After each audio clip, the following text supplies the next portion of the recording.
모든 영광을 우리 아버지 하나님께 올려드립니다. 오늘 마리아 찬양대 감사합니다. 천국은 마리아들의 나라일 것이다, 그렇게 생각합니다. 예수님의 어머니 마리아, 또 막달라 마리아, 베다니에 예수님께 옥합을 깨뜨려서 향유를 부어드린 마리아, 성경에는 많은 마리아들이 등장하는데 예수님을 사랑했고 또 헌신했고 예수님을 따랐던 연약하지만 정말 아름다운 마리아들이 등장하죠. 그래서 주님의 나라는 마리아들이 많을 것이다, 그렇게 생각을 했습니다. 속초중앙교회 성도들 모두가 다 마리아처럼 우리 주님 앞에 서시게 되기를 바랍니다. 여러분, 참 세상에 사람이 굉장히 다양하죠. 누구 하나 똑같이 닮은 사람이 없습니다. 그래서 그걸 누가 착안했는지 사람들은 다 다르다. 유전자도 다 다르고, 그리고 또 손금도 다 다르다. 그리고 지문도 다르다. 그런 거를 포착을 해가지고 우리 그 사람이 맞는지를 확인할 때 지문 이거 가지고 확인합니다. 얼마나 이게 참 놀라운 일인지 몰라요. 하나님 하시는 일은 평범한 게 아무것도 없습니다. 지난 겨울에 혹독하게 추우면서 나뭇잎이 다 떨어지고 앙상했었는데 3월 달이 되니까 벌써 하늘나라에서 초록색 물감을 뿌리기 시작했어요. 그래서 제가 어디다 그런 글을 이제 썼는데, 하나님 나라에는 물감 공장이 있나 보다. 그래가지고 초록색 물감을 얼마나 많이 생산했는지 온 세상을 지금 파랗게 초록색으로 물들였잖아요. 근데 또 이제 가을이 다가오면 이번에 형형 색깔의 물감을 뿌리시는 거죠. 노란 거, 빨간 거 뭐 뿌려가지고, 그래서 이 설악산 일대가 그냥 단풍으로 또 장관을 이루지 않습니까? 참 하나님 하시는 일은 놀랍습니다. 사람을 지금까지 얼마나 많이 이 땅에 보내셨을까요? 지금도 80억이 넘는 사람이 숨을 쉬며 살고 있는데, 옛날에 사람이 많지 않았을 때나 지금 80억이 넘는 사람이 동시에 숨을 쉴 때나 공기 중에 산소가 모자라서 큰일 나는 일은 없습니다. 그죠? 우리 마음껏 호흡을 해도, 이 많은 사람이 호흡을 해도 이 공기 중에는 산소가 있고, 그 산소가 조금만 비율이 높아져도 화재가 나고 조금만 낮아져도 우리가 살 수 없다고 하죠. 하나님은 정확하게 그런 걸 다 맞추고 계셔요. 조금만 생각해 보면 하나님이 안 계시다는 말을 할 수가 없습니다. 어떻게 이게 우연이 된 거겠습니까? 그렇죠? 그래서 지문이 다 다른데, 지금까지 우리 이전에 태초부터 우리 이전까지 태어나 살다 죽은 사람 숫자까지 포함하면 그 뭐 몇 명이나 되는지 아무도 알 수가 없을 텐데, 그 어마어마한 사람 지문이 다 다른 거예요. 얼마나 이걸 정교하게 다르게 만들 수 있으신지. 또 홍채로 이렇게 눈 가지고 또 그 사람 신분을 확인하기도 하는데, 그것도 다 다릅니다. 그렇죠? 저는 이쪽 눈에 이제 새총에 맞아가지고 눈조리게 그 홍채가 갈기갈기 찢어졌어요. 그래서 이쪽 눈에 저는 홍채가 없어가지고 여러분들을 이렇게 하고 보면 이상하게 보입니다. 근데 홍채도 다 다르고 참 하나님 놀라워요. 이렇게 보면은 사람들이 살아가는 방식도 다르고 생활하는 태도도 다르고 성격도 다르고 음식 먹는 입맛도 다르고 다 달라요. 그래서 어떤 부부가 심하게 다투다가 판사 앞에 이혼하기 위해서 왔다고 그러잖아요. 판사가 아니 잘 어울려 보이시는데 왜 그렇게 싸워서 여기까지 왔습니까? 그랬더니 사사건건 맞는 게 없어요. 그래서 뭘요? 그랬더니 우리는 감자 먹을 때도 싸웁니다. 뭐 감자를 어떻게 먹는데요? 이 사람은요 맨날 소금이 있어야 먹어요. 그러면 당신은요? 저는 설탕 찍어 먹어요. 그랬더니 판사가 참 한심하다는 듯 쳐다보다가 우리 집에선 고추장 찍어 먹어요, 이렇게 했는데 그러니까 다 다른 거예요. 다 달라요. 근데 다 다른 사람들이 맨 마지막에 가면요, 어떻게 나눠지는지 아세요? 딱 둘로 나눠집니다. 둘 중 하나예요. 아무리 뭐 제각기 생긴 게 달라, 뭐 개성이 달라, 다 달라도 끝에 가면 딱 둘로 나눠져요. 제3의 길은 없습니다. 그걸 보여주는 단적인 말씀이 마태복음 25장입니다. 마태복음 25장에 예수님께서 말씀하신 세 가지 비유가 나옵니다. 첫 번째 비유는 신랑을 맞으러 갈 때 기름을 충분히 준비해 가지고 간 슬기로운 5명의 처녀고, 또 하나는 등불을 들고 가긴 했는데 기름이 부족해서 기름을 사러 간 동안에 신랑이 도착해 가지고 벌써 혼인잔치가 시작이 되고 문이 닫혀서 들어가지 못하고 바깥에서 문 열어주세요 그러는 어리석은 불쌍한 5명의 처녀가 나옵니다. 거기 등장하긴 10명이 등장하지만 마지막에 가보면 둘로 쫙 나뉘어서 혼인잔치에 들어간 여자와 못 들어간 여자로 딱 나눠지고, 혼인잔치에 들어간 여자는 충분한 기름을 준비했고 못 들어간 여자는 그렇지 않았다. 이렇게 둘로 나눠지죠. 두 번째 비유는 너무도 잘 아시는 소위 달란트 비유인데, 거기 3명의 종이 등장을 해서 5달란트, 2달란트, 1달란트 받았다. 그래서 앞에 2명은 달란트를 자기가 받은 만큼 남겨서 착하고 충성된 종이라는 칭찬을 받은 반면에, 끝에 1달란트 받은 사람은 땅속에 파묻어 놨다가 악하고 게으른 종이라는 꾸지람을 그 주인에게 받는 거죠. 3명이 등장했지만 결과를 놓고 보면 둘로 나뉩니다. 달란트를 남겨서 착하고 충성되다고 칭찬받는 종과, 그렇지 못해서 악하고 게으른 종이라고 꾸지람을 듣는 종으로 딱 나눠지는 거예요. 그 다음에 마지막 세 번째 비유는 양과 염소의 비유다 이렇게 하는데, 마지막 날 인자가 오셔서 오른쪽에는 양 같은 사람을, 왼쪽에는 염소 같은 사람들을 둘로 나눠서 앉히고 양 같은 사람에게 하는 말씀이, 너희들이 내가 아플 때, 내가 배고플 때, 내가 헐벗었을 때, 내가 옥에 갇혔을 때 나를 찾아와서 도와줬다. 그러니까 그 양 같은 사람들이 하는 말이, 언제 우리가 그렇게 했습니까? 우린 그렇게 한 적이 없는데요. 그러니까 작은 사람, 불쌍한 사람, 소자 한 사람에게 한 것이 곧 내게 한 것이다. 너희를 위해 준비된 영원한 생명의 나라로 들어가라. 이렇게 복을 받고, 또 염소 같은 사람들에게는 반대로 말씀하시죠. 너희는 내가 굶주려도, 내가 갇혀도, 내가 아파도, 내가 헐벗어도 나를 돌보지 않았다. 그러니까 이 사람들이 언제 우리가 돌보지 않았습니까? 하니까 작은 소자 하나에게 하지 않은 것이 곧 나에게 하지 않은 것이다. 너희들은 영원한 형벌로 떨어져라. 이렇게 하시잖아요. 이 세 비유의 공통점이 뭐냐 하면은 둘로 쫙 나눠진다는 거예요. 아무리 세상에는 뭐 공부를 많이 하고 뭐 성공하고 뭐 이런저런 사람, 뭐 대단한 사람, 다양한 사람 많이 있지만은 여러분 끝에 가보면 둘로 딱 나눠지는 거예요. 우리가 하나님을 믿고 살아갈 때 이거 잊으면 안 돼요. 절대로. 속초중앙교회 교인 카드, 교적 카드에 이름이 올라 있는 모든 분들은 다 영원한 생명에 들어가셔야 됩니다. 한 명도 낙오자가 있으면 안 됩니다. 마지막에 둘로 나눌 때 딱 거기 서야 되는 것이에요. 제가 부산에 있을 때는 설교할 때 이렇게 했습니다. 교인 여러분, 이렇게 설교했어요. 그래서 서울에 와서 영락교회에서도 교인 여러분 이렇게 하니까 몇 달 지난 다음에 어떤 분이 저한테 이렇게 말했어요. 목사님, 자꾸 교인 그러니까 기분이 안 좋네요. 기분이 안 좋으세요? 그럼 뭐라고 해드릴까요? 그러니까 기왕이면 할 거 성도 여러분 이렇게 해주세요. 성도 그러면은 난 구원받은 사람이야 이런 기쁨이 있는데, 교인 그러면은 좀 떨떠름합니다. 그래서 뭐 팬 서비스 차원에서 성도라고 할까? 근데 그게 제 마음 한구석에 걸리더라고요.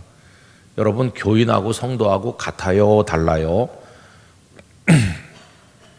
교인하고 성도하고 다릅니다. 교인은 교회 다니는 사람이 교인입니다. 어느 날 와가지고 이름 써내고 그 교회 다니면 그 교회 교인이 되는 거예요. A 교회 다니면 A 교회 교인이고 B 교회 다니면 B 교회 교인이에요.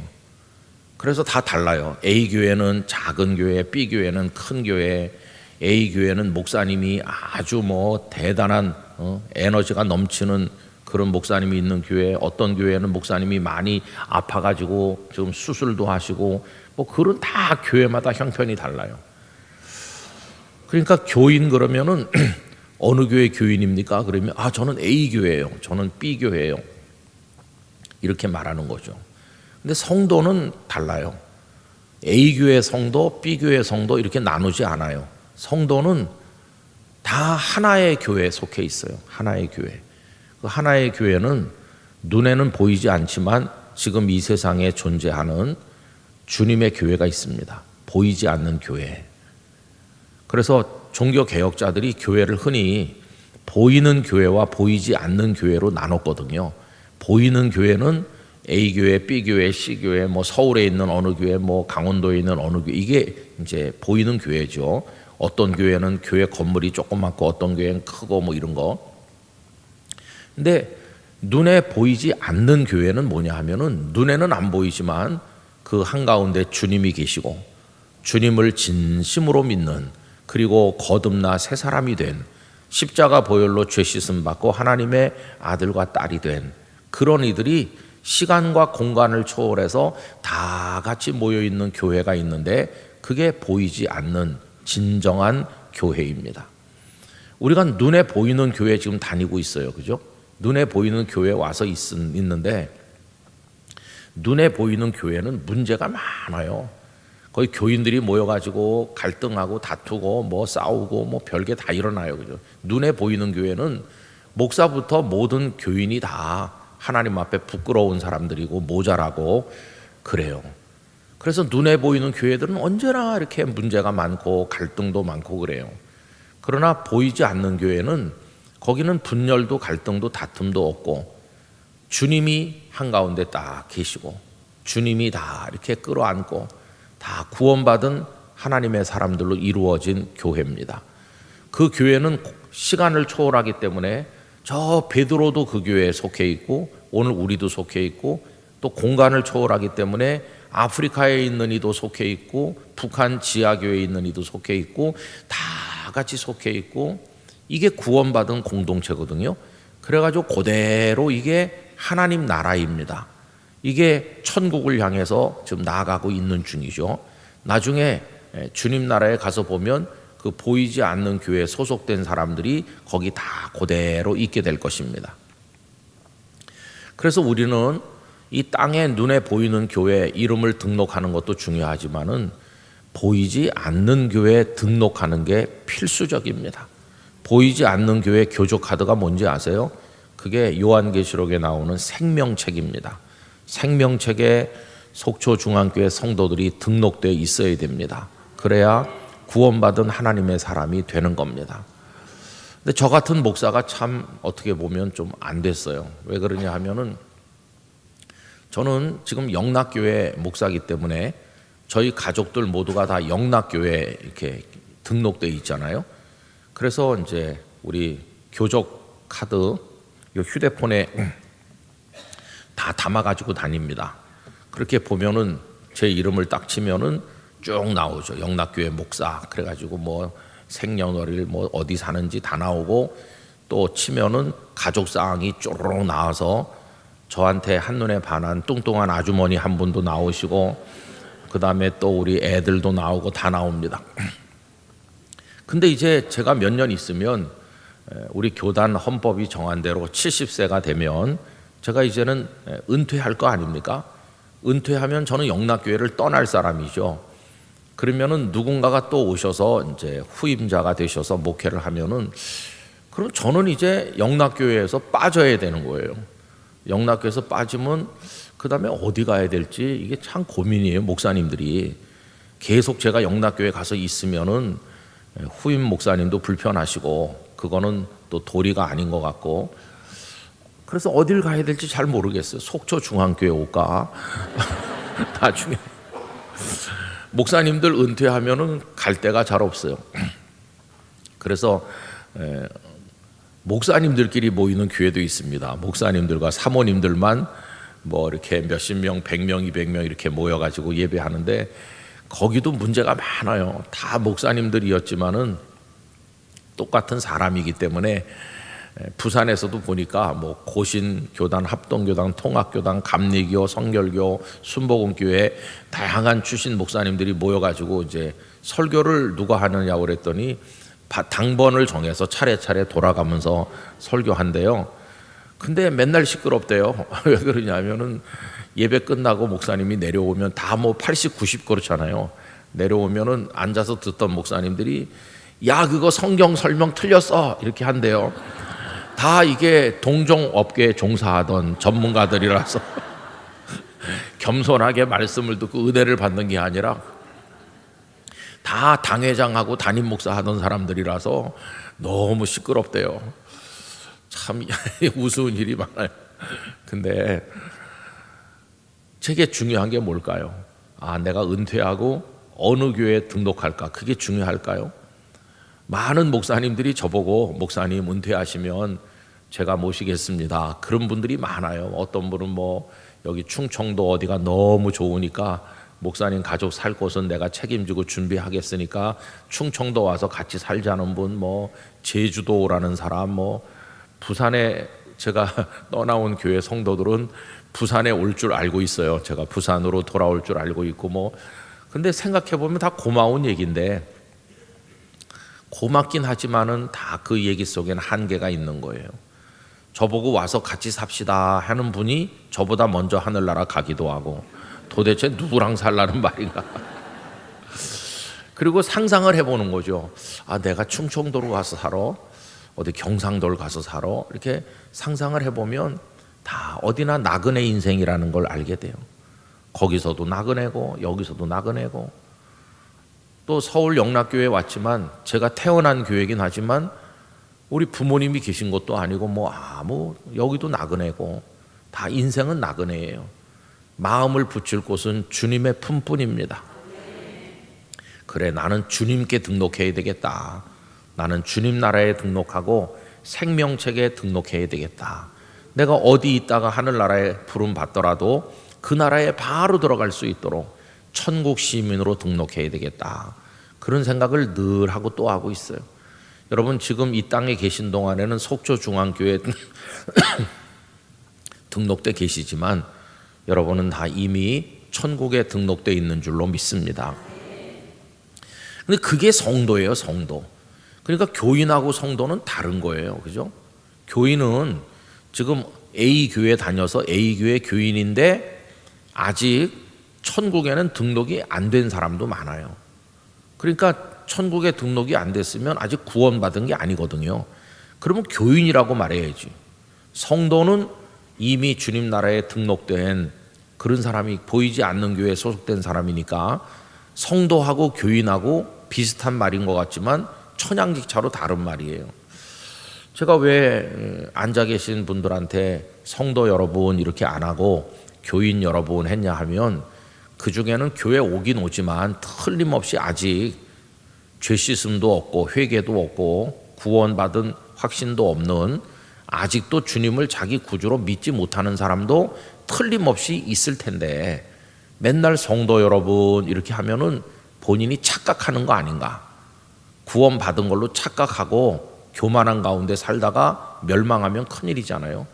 그래서 이제 교인 여러분 이렇게 했는데 그 성도님이 기왕에 할 거면 성도 여러분 해달라고 그래가지고 제가 그냥 성도 여러분 이렇게 하는데 좀 마음에 캥기는 거예요.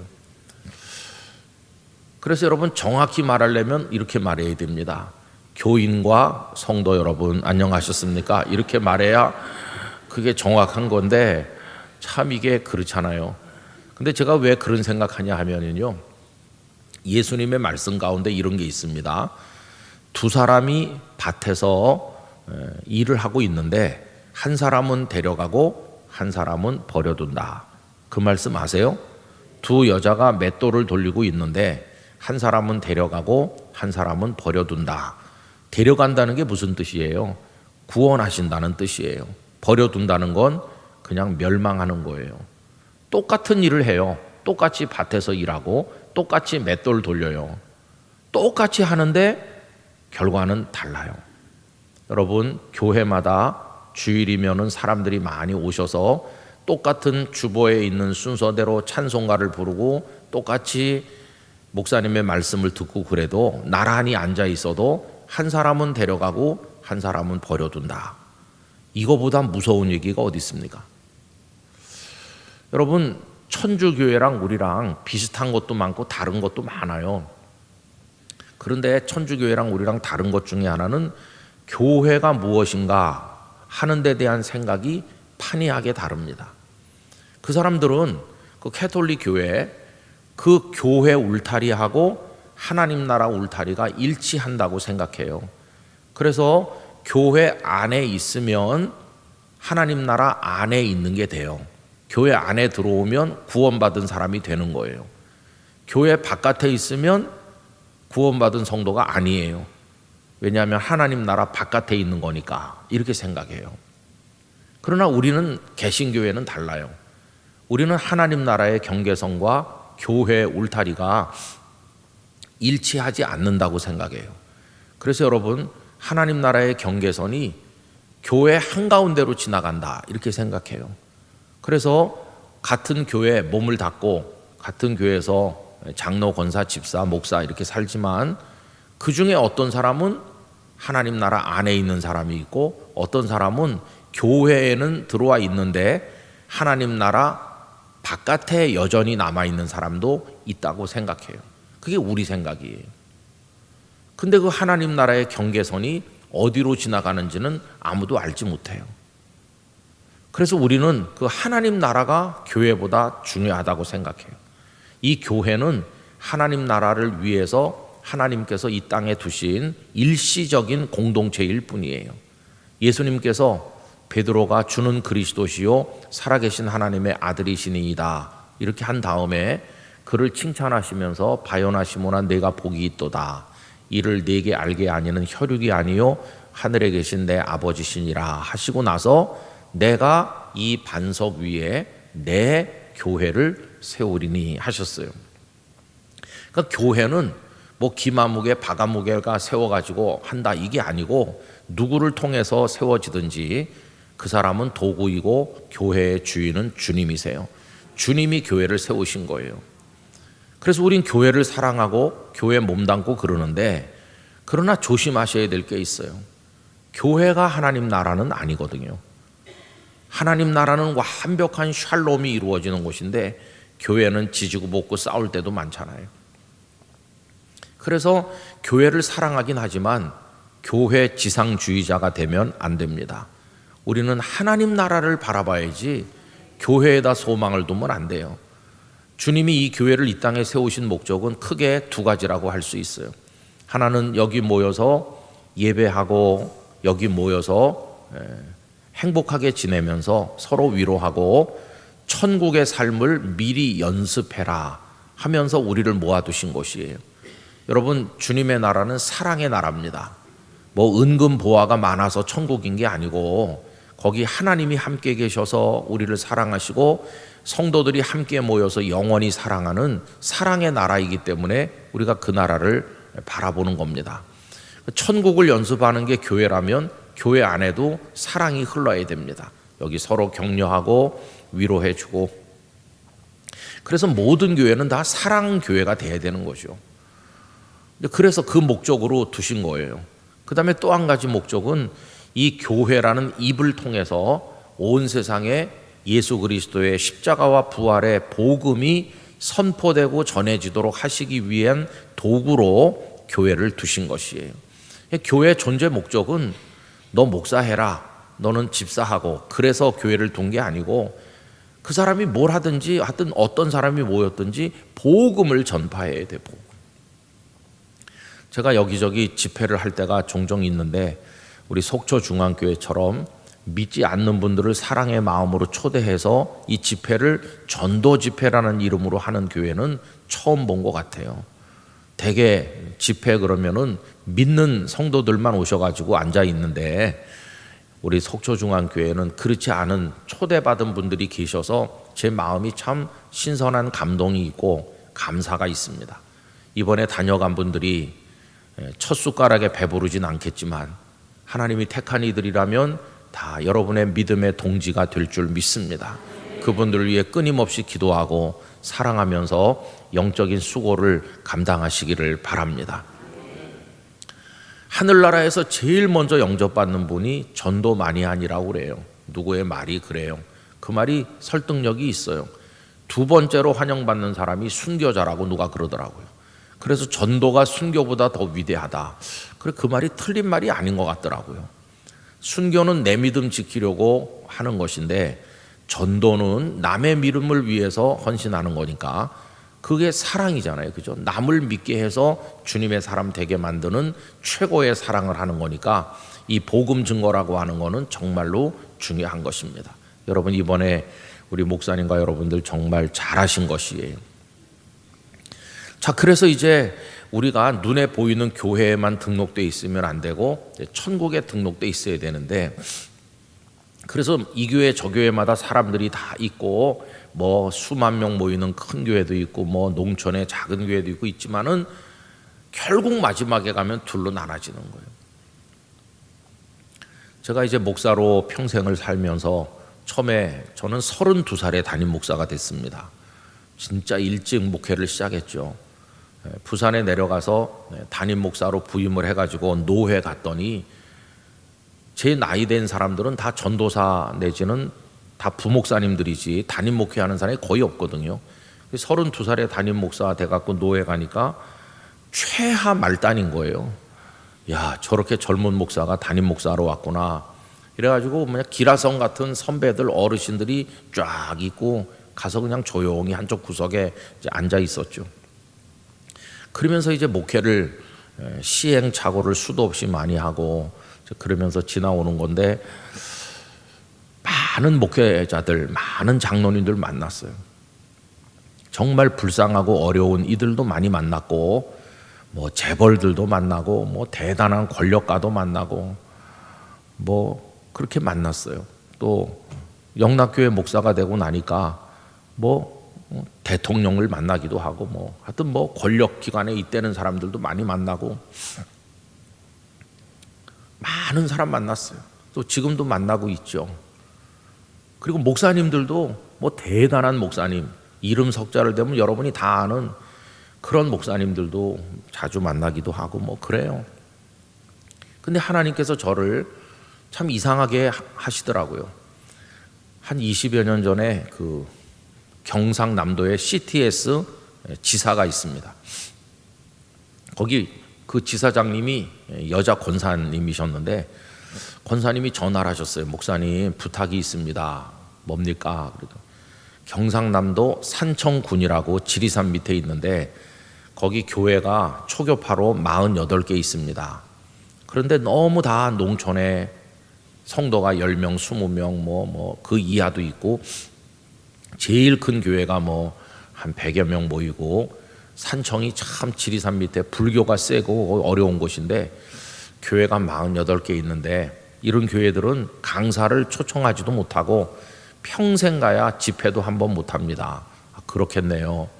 그래서 너무 안 돼서 우리 CTS가 주관을 해서 이분들한테 집회를 한번 열으려고 합니다. 그래서 산청군 문화예술회관을 새로 지었는데 그걸 빌려가지고 거기 많이 앉을 수 있으니까 그래서 연합 집회를 하려고 합니다. 목사님이 오셔서 말씀 좀 전해주세요. 그리고 거기는 골짜기 먼데 살기 때문에 새벽 기도는 못 오고 그냥 오전하고 저녁하고 이렇게 며칠 했어요. 그럼 봉고차에다가 목사님들이 성도님들을 다 모시고 이제 그 문화예술회관으로 모이니까 48개 교회에서 한 교회에서 10명만 오셔도 480명은 모이잖아요. 그래가지고 참 좀 특이한 집회를 했어요. 그리고 끝나고 나면은 또 목사님들을 만나서 식사를 같이 하기도 하고 이렇게 했는데 참 가난하고 어려운 교회들, 유지가 안 되죠. 그런 교회는 도회지 교회가 도와드리지 않으면은 버틸 수 없는, 다 늙고 병든 어르신들이 대부분인 이제 그런 교회 목사님들을 많이 만났어요. 근데 참 이상하게 그 일이 있고 난 다음에 저한테 그런 요청이 많이 들어왔습니다. 그래서 영락교회 부임해가지고 첫 설교를 한 그 다음날 새벽부터 또 다시 경남 하동군으로 내려갔어요. 하동군은 쌍계사가 있고 최참판댁이 있는 그 동네가 하동인데, 섬진강 근처에 하동군 기독교연합회 교회가 60개 정도 있었어요. 그래서 이제 그 다음날 저녁부터는 또 하동군에 가서 집회를 하고, 이렇게 하기 시작한 게 많이 했습니다. 경상도 뭐 문경, 뭐 칠고, 강원도 정선, 뭐 경상도 봉화, 영주 뭐 이렇게 많이 하도 곳곳에, 충청도에서도 하고, 뭐 7월 1일부터는 강원도 영월군에서 하는데 거긴 교회가 120개 정도 있다고 그래요. 영월 여기서 멀지 않죠, 그죠? 그리고 또 이제 올 12월에는 봉화군에서 한 번 더 하다고 그래서 이제 하고, 영락교회 장로님들이 참 감사하게 이제 그런데 가면은 저한테 헌금을 주셨어요. 그래서 제가 몇 천만 원 교회에서 받아다가 그 농촌의 어려운 목사님들 전해드리고, 또 영락교회에서 그 목회자 부부를 초대해서 식사도 대접해드리고, 조금이라도 우리가 위로가 되면 좋겠다. 그래서 또 서울에 장로 합창단이 내려와서 찬양 집회를 열기도 하고 이제 그렇게 했습니다. 근데 올해 영월에는 제가 저녁에만 2번 하고, 또 다른 시간에는 서울에 있는 다른 목사님들 몇 분을 같이 가자. 그래서 이제 그분들이 한 분씩 와가지고 하면은 며칠 할 수 있잖아요, 그죠? 혼자서 다 하려면 힘들지만 그렇게 또 하는데, 그래서 앞으로 1년에 몇 개 군에 우리가 연합으로 가서 봉사하면 참 좋겠다, 그런 생각을 하고 있어요.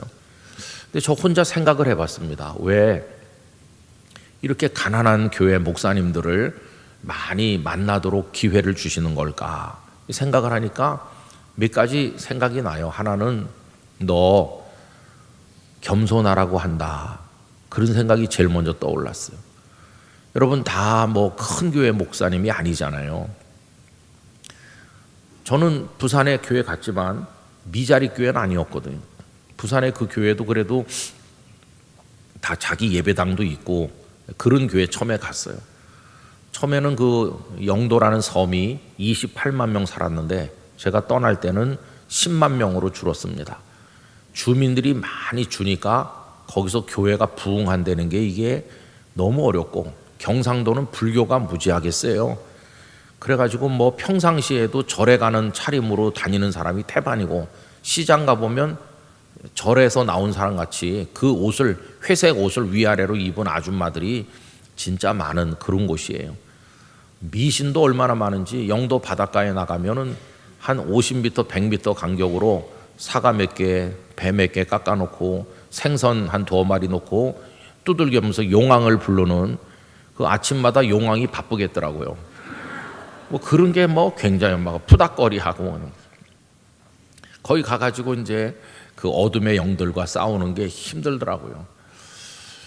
그런 이제 목회를 하면서, 그래도 그게 미자리 교회는 아니었고 그래도 다 이렇게 갖출 걸 갖춘 교회니까 저는 작은 교회 애환을 모르는 거죠. 그리고 뭐 지금 영락교회 목사를 하다 보니까 뭐 작은 교회의 고통을 알 기회가 잘 없잖아요. 근데 하나님께서 나를 교만하지 말고 참 어려운 동역자들이 많으시다는 것을 네가 알아라. 그리고 너도 겸손해라. 그래서 그런 분들을 만나게 하시는구나, 이렇게 깨달았어요. 또 한 가지 깨달음은 뭐냐 하면 그분들을 도우라고 하나님께서 이렇게 연결시키시는구나, 도와야지. 저는 지금 이제 은퇴하면 하고 싶은 게 딱 하나 있습니다. 딱 하나는 뭐냐 하면은 은퇴하고 나면은 그런 작은 교회들, 농촌이든 어촌이든 어디든 연락을 하면 제 아내와 같이 우리가 가서 우리 돈으로 밥 사 먹고 우리가 다 숙박도 하고, 그리고 집회를 해드리고 올 때는 좀 헌금을 많이 드리고 그렇게 왔으면, 그래서 제가 80살까지 할 수 있다고 치고 계산을 해봤어요. 돈이 얼마나 있어야 되나. 그랬더니 상당히 있어야 되더라고요. 아내가 옆에서 거들어요. 여보, 3끼 먹지 말고 2끼만 먹어요. 2끼 먹는 걸로 계산해가지고, 그래서 그거를 우리 애들 4남매를 모아놓고 얘기했어요. 아빠가 이렇게 하려고 하는데 돈이 이만큼 든다. 그러니까 애들이 우리가 다 도와드릴게요, 우리가 내자, 막 그러더라고요. 요새 와서 가만히 보니까 아이고, 말은 고마운데 자기들이나 먹고 살았으면 좋겠다. 그런 생각을 하고 있어요. 근데 아마 하나님이 웃으실 거예요, 이런 얘기하면은. 저의 미래를 제가 모르면서 하나님께서 웃으실 것 같아요. 근데 어쨌든 이제 그런 소원이 있는데, 여러분 이렇게 가만히 보면요, 다 다르잖아요. 목사님들도 다 다르고 아주 어려운 교회도 있고. 그런데 제가 그분들 앞에 가면 이런 생각해요. 사람이 많은 교회 목회한다고 구원 받았다는 보장 있냐? 제가 영락교회 성도들한테도 이런 설교를 종종 합니다. 여러분, 영락교회 다닌다고 구원 받았다고 착각하면 안 된다. 성도가 서너 명밖에 없는 교회 다녀도 예수님을 제대로 믿으면 구원 받는 거고, 대단한 교회에서 대단한 중직을 맡아도 멸망하는 사람도 있는 거라고, 정신 차려야 됩니다, 이런 얘기를 하곤 하거든요. 여러분, 목사도 똑같아요. 저는 목사 중에도 구원 못 받을 사람도 많다고 생각합니다. 구원 받는 사람이 많을까요? 못 받는 사람이 많을까요? 저는 구원 받는 사람은 적을 거라고 생각합니다. 왜냐하면 예수님께서 말씀하실 때 넓은 길과 좁은 길을 말씀했잖아요. 넓은 길로 가는 사람은 많다고 그랬어요. 그러나 그 길은 멸망으로 가는 길이죠. 멸망으로 가는 길은 사람이 많이 가요. 그러나 좁은 길로 가는 길은 사람이 적어요. 그러나 그 길은 좁고 꾸불꾸불하고 위험한 길이지만 생명으로 이어지는 길이에요. 그 길은 천국문으로 연결되어 있고, 그 길은 예수님이 함께 걸으시는 길이에요. 근데 그 길로 가는 사람이 적다고 그랬어요. 아, 적겠구나. 그래서 여러분, 저는 지금도 뭐 교회마다 사람들이 다 모이지만 그냥 교인이 아닌 진짜 성도로 구원받는 사람은 많지 않을 거다. 그냥 정신이 번쩍 나요. 하나님 앞에 깨어 있어야 되는구나. 큰일 나겠다. 그냥 정신 못 차리고 왔다 갔다만 하다가 맷돌 열심히 돌렸는데 버려지는 여인처럼 되면 어떡하나, 그런 생각이 드는 거예요. 여러분, 깨어있는 그리스도인이 되셔야 됩니다. 절대로 교만하면 안 됩니다. 언제나 겸손해야 됩니다. 제 부친이 저에게 남긴 평생의 영적 유산이 있다면 너 겸손해라, 그거였습니다. 겸손해야 됩니다. 여러분, 그렇게 해가지고 주님 앞에 언제나 겸손한 믿음으로 살아야 됩니다.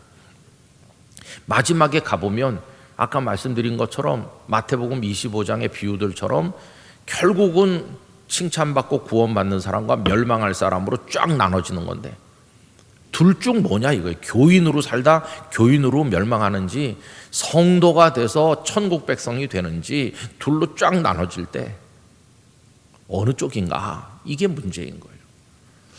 여러분, 우리가 지금 누가복음 6장에 이 손 마른 사람 얘기를 하고 있는 건데, 그 회당이 그날 사람이 몇 명이나 모여 있었는지는 알 수가 없어요. 몇십 명인지 더 많았는지 우리가 모르겠어요. 우선 예수님과 제자들만 해도 13분 아닙니까? 예수님에다 12제자, 거기 서기관과 바리새인들이 또 뭐 여러 명 있었을 거고, 그 다음에 나머지 이름이 알려지지 않는 그 마을에 온 사람들이 아마 회당에 많이 있었으면은 회당이 그득하게 찼고, 저 구석에 손 마른 사람이 쪼그리고 고개를 숙이고 절망 가운데 앉아 있는 그런 상황을 한번 떠올려 보세요. 그럼 여러분, 그 회당에 유명한 서기관도 있고, 그 마을 사람들에게 존경받는 바리새인들도 있고, 뭐 다 의스대는 사람도 있고, 뭐 그렇게 불쌍한 사람도 있고, 다양하게 모여 있는데, 그 회당에 모인 사람도 결국은 둘 중 하나예요. 둘 중 하나. 예수님의 사람이 돼서 구원받나, 아니면 예수님의 사람이 되지 못해서 멸망하나, 이렇게 둘로 쫙 나눠지는 거예요. 오늘 본문은 진짜 특이합니다. 여러분, 오늘 읽은 말씀 9절을 한번 보세요.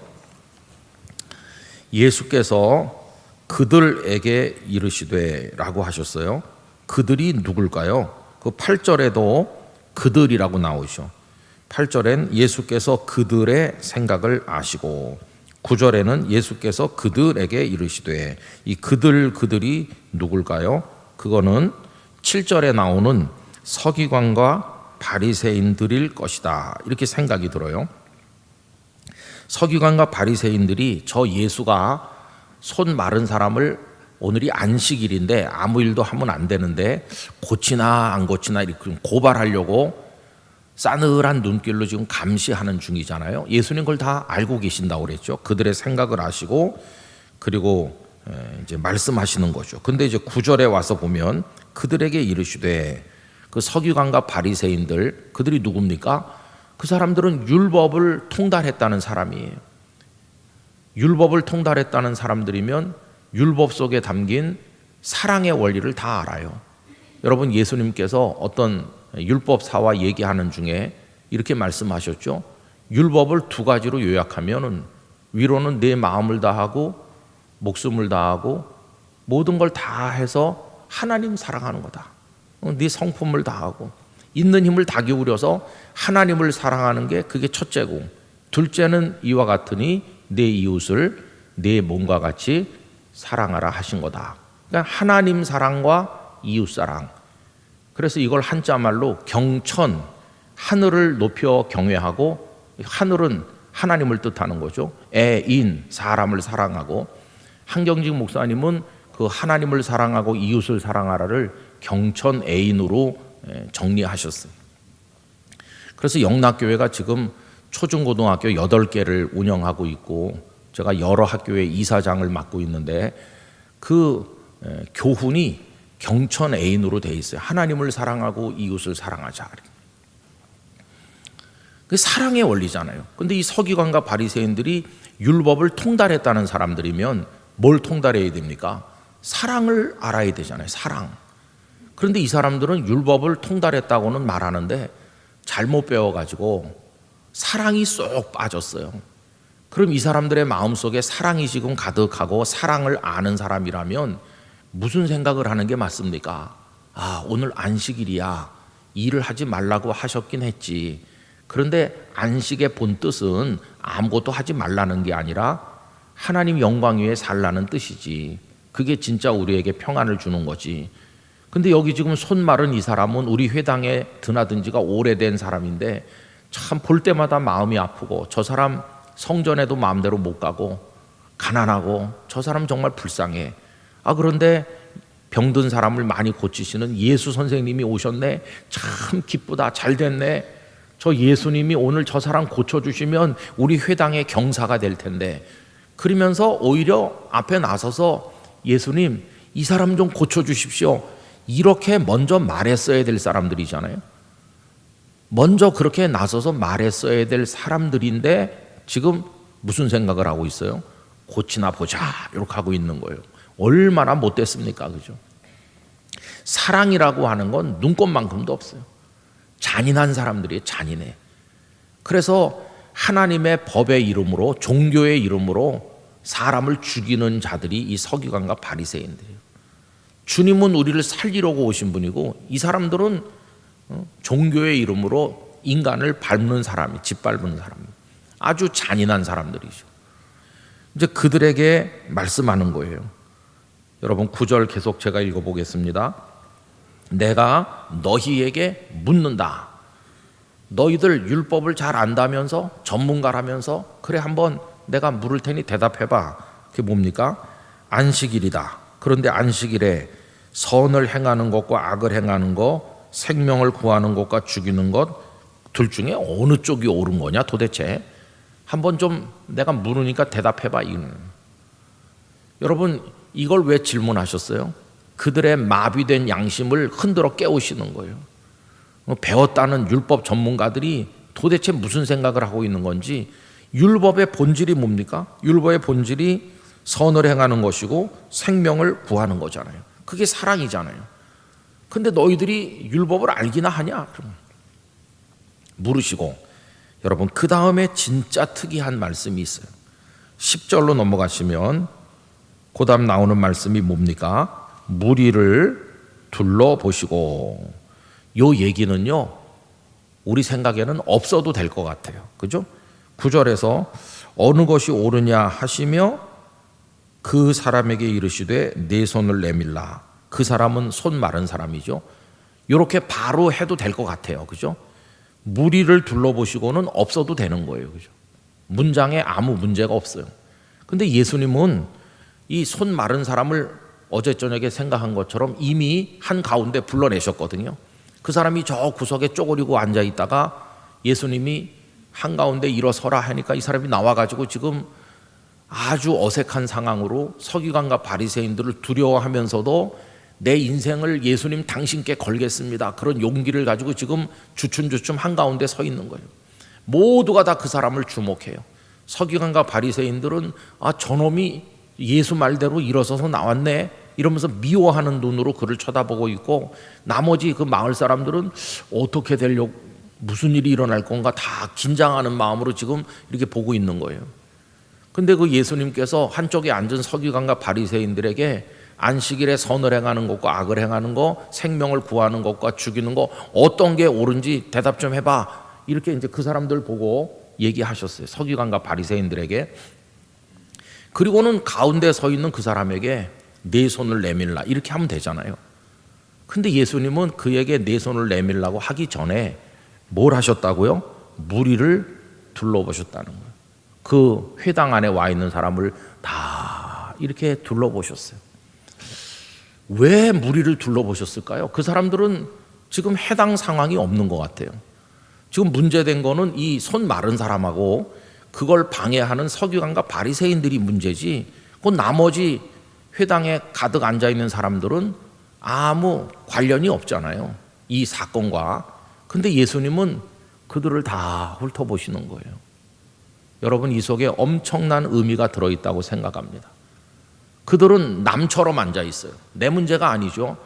저 손 마른 사람 오늘 무슨 일이 일어나겠구나, 여기서 쫓겨나던가 뭐 아니면 예수님이 고쳐주던가 그러면서 그냥 구경꾼처럼 있는 거예요, 나머지 사람들은. 그런데 예수님은 그들을 당신의 시선 안으로 끌어들이셨어요.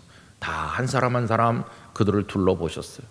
그리고 나서 손 마른 사람에게 네 손을 내밀라.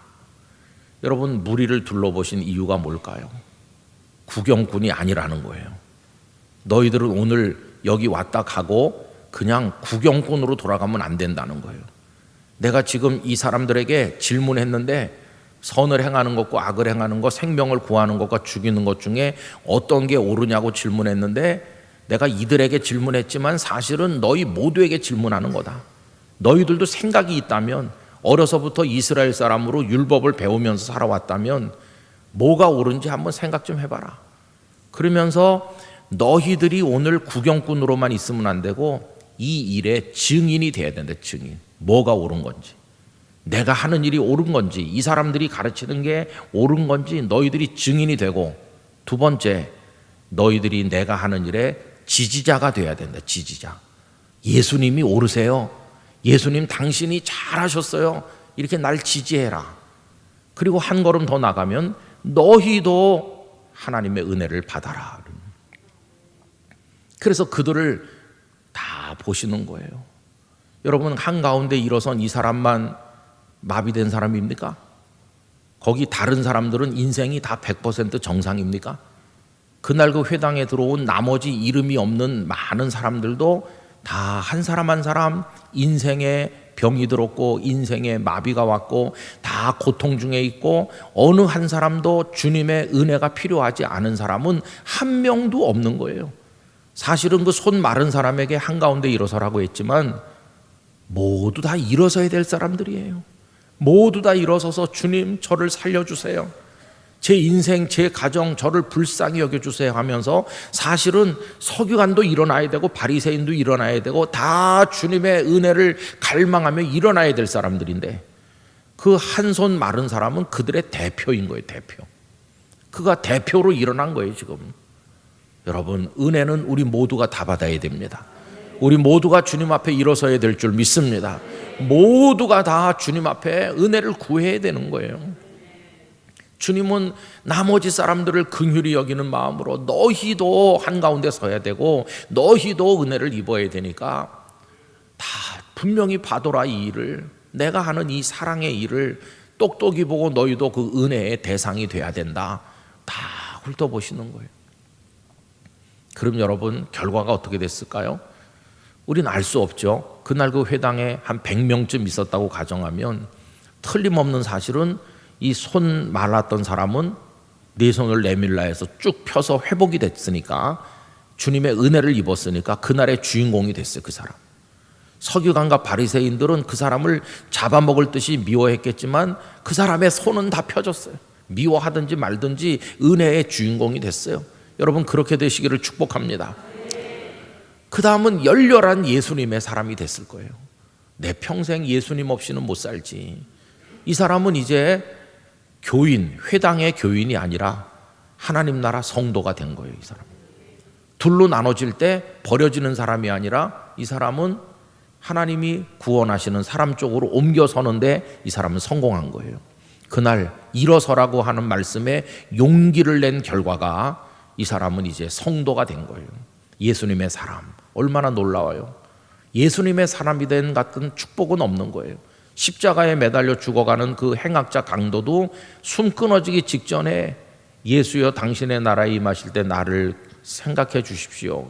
내가 오늘 나와 함께 낙원에 있으리라. 그는 주님의 사람으로 옮겨 앉는데 성공한 사람이. 그럼 그 회당의 그날 나머지는 어떻게 됐을까요? 글쎄요, 시간이 많이 지난 다음에 그날 거기서 예수님을 미워했던 서기관과 바리새인 중에도 나중에 제자들이 전하는 복음을 듣고 예수님을 믿은 사람도 있었을지도 몰라요. 혹은 또 거기 와서 앉아 있었던 많은 나머지 사람들 중에도 시간이 5년 10년 지나면서 뒤늦게라도 예수님을 믿었고, 그때 우리 회당에 오셔서 말씀을 가르치시고 그렇게 하셨던 그분이 내 주님이 맞아, 이렇게 뒤늦게라도 예수님을 영접했을지도 몰라요. 그날 그 회당에 있었던 사람들은 시간이 다 지난 다음에 맨 마지막에 둘로 나뉘었을 거예요. 멸망하는 사람과 구원받는 사람으로 남았을 거예요. 여러분, 여기 무리를 둘러보시고 라고 할 때 이걸 기억해야 됩니다. 주님이 한 사람 한 사람 이렇게 둘러보시고 그 시선, 주님의 시선, 주님의 눈길, 그게 우리를 보고 있다는 걸 알아야 됩니다. 그러면서 우리를 부르시고 계신 것이에요. 마태복음부터 요한복음까지를 여러분이 유심히 읽어보면 무리라는 말이 굉장히 많이 나옵니다. 오늘 여기는 파스라는 헬라어 단어가 쓰여져 있는데 어떤 곳에는 라오스라고도 돼 있어요. 백성들, 그냥 많은 백성들을 무리라고 그래요. 예수님 옆에는 무리들이 많았습니다. 어떤 때는 얼마나 많은지 오병이어의 역사가 있을 때는 남자만 5,000명, 여성과 아이들까지 훨씬 많았겠죠. 또 어떤 곳에는 수만 명이 모여가지고 있었다, 그런 데도 있어요. 예수님을 임금으로 추대하려고 했다. 언제나 예수님 주변에는 수십 명, 수백 명, 수천 명, 수만 명, 바닷가에서 말씀을 가르칠 때도 바닷가에 사람들 많이 모여 있고 무리들이 많았어요. 예수님은 다 그들을 이렇게 눈으로 보셨죠. 그들은 예수님의 시선을 받은 사람들이에요. 여러분, 주님이 눈앞에 계시면서 나를 찬찬히 봐주신다. 이 얼마나 황송하고 영광스러운 일입니까? 그들은 다 주님이 눈으로 이렇게 보신 분들이에요. 그게 무리들이에요. 그리고 무리들과 대비되는 또 한 그룹이 있었는데 그건 제자들이죠.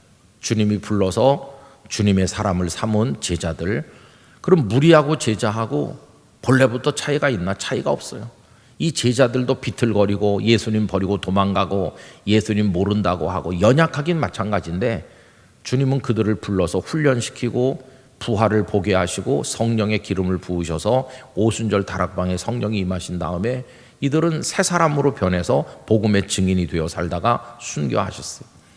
그리고 이 무리 속에 있던 사람 중에도 하루에 3,000명이 믿고 회개했다. 그럴 때 많은 무리들이 이쪽으로 옮겨오는 거죠. 성도가 돼가지고 옮겨오고 많은 제사장들도 나중에 예수님을 믿게 되고 그래가지고 지금 이 세상은 그때 이후로 오늘까지 멸망하는 무리 공동체에서 탈출해가지고 구원받는 성도에 가입하는 그 영적인 이동이 계속되고 있는 것이, 아우구스티누스, 우리가 어거스틴이라고 보통 부르는데 아우구스티누스의 신국론이라는 책이 있습니다.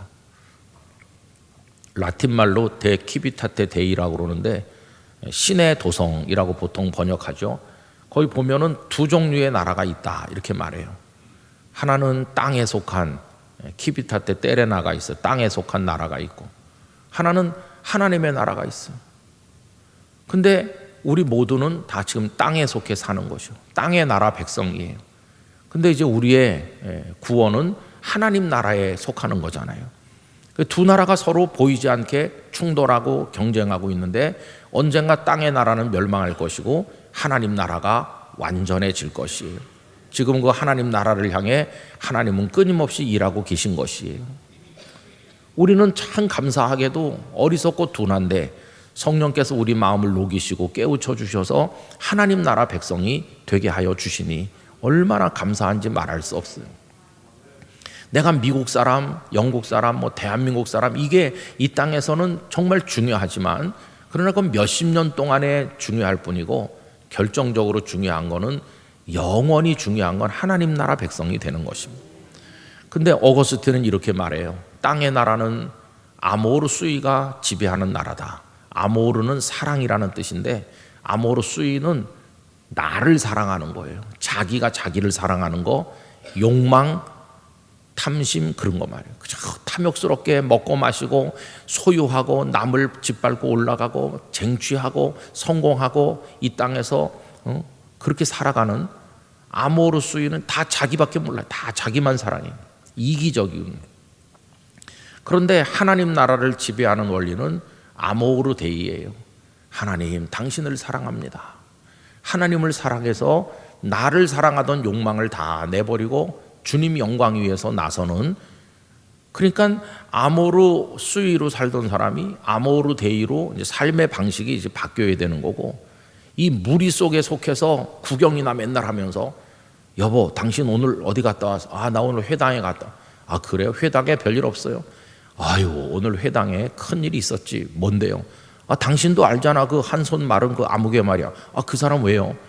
아, 그 사람이 오늘 회당에 왔거든. 아, 그래요? 근데요, 오늘 예수님이 오셨거든. 그 예수님이 오셨어요. 아, 그렇다니까. 그 어떻게 됐는데요? 오늘이 안식일이잖아.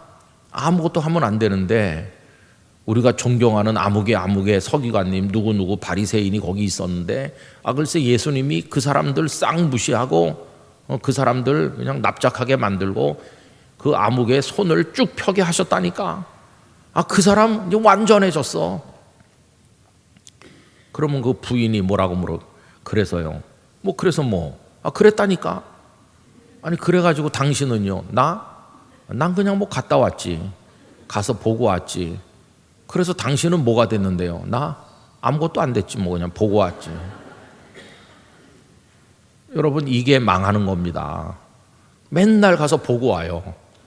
맨날 다른 사람이 은혜 받는 거 보고, 다른 사람에게 기적이 일어나는 거 보고, 맨날 보고는 오는데 그냥 구경꾼으로 있는 거예요. 갔다 오긴 했는데 계속 구경꾼으로 있고 영원히 꾸준히 그냥 고통 가운데 살고 아모르 수이에 사로잡혀 살고, 회당은 늘 왔다 갔다 하지만 이 사람의 인생엔 아무런 변화도 일어나지 않는 거예요. 이게 불쌍한 거 아닙니까? 주님의 우리에게 하시는 말씀은, 무리를 둘러보실 때 그 시선이 하시는 말씀은 구경만 하지 말라는 거예요. 구경만 하지 말고 너도 은혜의 주인공이 되라. 너도 한가운데 일어서라. 너도 손을 내밀어라. 너에게도 은혜를 주겠다. 너도 기적을 체험해라. 여러분, 우리는 보잘것없는 무리였어요. 근데 지금은 우리가 우리를 무리라고 생각하지 않아요. 무리들은 예수님 주변에 모여왔다 흩어졌다 모여왔다 흩어졌다 그러면서 환호성을 지르고, 떡 주면 떡 받아 먹고 생선 주면 생선 받아 먹고 변죽만 울리는 시끄러운 사람들이지만 한 사람도 예수님의 사람이 아니에요. 그런데 숫자가 얼마 안 되지만, 연약하고 실수도 많지만 자기 십자가를 지고 끝까지 따라 나가는 사람, 그들이 예수님의 사람이잖아요. 주님은 오늘 우리들을 둘러보고 계시면서 예수님의 사람이 되라고 말씀하시는 줄로 믿습니다. 그래서 우리가 무리인가 질문해 봐야 돼요. 주님이 지금 나를 바라보시는 무리 속의 한 사람으로 아무 생각도 없이 앉아 있는 건가? 아니면 내가 예수님의 사람으로 따라 나섰나? 은혜를 받았나? 주님 내 속에서 일하고 계신가? 그런 영적으로 우리 자신을 고찰하는 게 필요하다는 것을 알 수 있습니다. 여러분, 이 사람 손을 쭉 내밀어서 기적이 일어났어요. 그 얘기는 오늘 새벽에 또 오늘 저녁에 이어서 계속하도록 하겠습니다. 여러분들에게도 그런 은혜가 임하시기를 바랍니다. 둘러보시는 주님의 시선은 오늘도 계속되고 있는 줄로 믿습니다. 이번에 초대받아 오신 분들을 주님이 찬찬히 보고 계시다고 믿습니다. 다 은혜의 한복판으로 나와서 주인공이 되시기를 주님 이름으로 축복합니다. 기도하겠습니다. 사랑 많으신 아버지 하나님, 주님은 그 손 마른 사람에게 내 손을 내밀라고 말씀하기 전에 무리들을 다 둘러보셨습니다. 한 사람 한 사람을 찬찬히 보시고 그들을 그 은혜의 자리로 눈길을 통해 초대하셨습니다. 그리고 그들에게도 은혜가 임하기를 원하셨습니다. 오늘 저희들이 구경만 하는 사람으로 교인으로만 앉아있지 말고 하늘나라 생명책에 이름이 기록된 성도가 되고 기적을 체험하고 은혜를 체험하는 사람 되게 해 주시옵소서. 오늘 저녁에 마지막 집회 축복해 주실 줄 믿습니다. 예수님의 이름으로 기도하옵나이다. 아멘.